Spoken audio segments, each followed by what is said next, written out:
This week we find out what Hideo Kojima has planned for Metal Gear Solid 25th anniversary. Square Enix really wants us to like Final Fantasy 13. Torchlight II finally has a release date, and there's more Skyrim DLC today, actually. I'm Handsome Tom, and this is the Game Heroes Weekly News. Legendary developer Hideo Kojima has been hinting at a huge reveal for the Metal Gear Solid 25th anniversary for a while now, and this past week he's delivered it. Attendees of the anniversary event were treated to the new game called Metal Gear Solid Ground Zeroes. The game will once again star Big Boss, the protagonist from Metal Gear Solid 3, and will be the first to feature his brand new Fox engine. Apparently, it looks amazing. Ground Zeroes will also be an open world game, a first for the series, and will also let you drive vehicles. Just what fans of the series want: more GTA in their Metal Gear games. No news on what we can expect, when we can expect the game, or for what platforms, although it was demoed on PC. We'll let you know if any information comes as the title becomes available.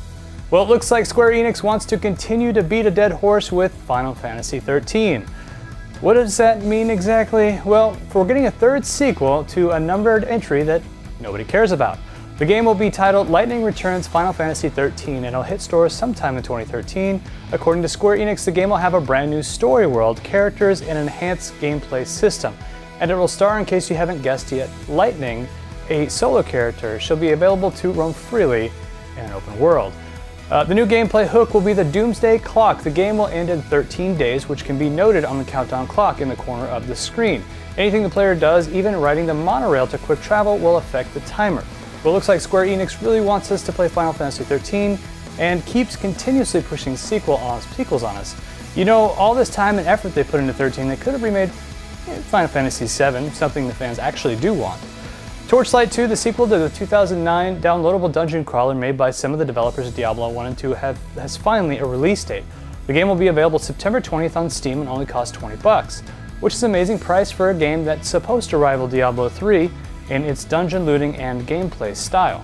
While the first Torchlight was criticized for its lack of online play, that won't be the case for the sequel, as that and local co-op will be available for up to 4 people. There's no word when to expect the console release of Torchlight 2. Waiting patiently for more Skyrim DLC? Well, Bethesda has got you covered.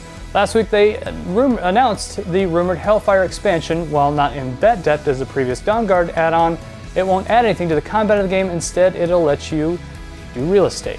Within Hellfire, you'll be able to own a piece of land and build your own customizable house on it.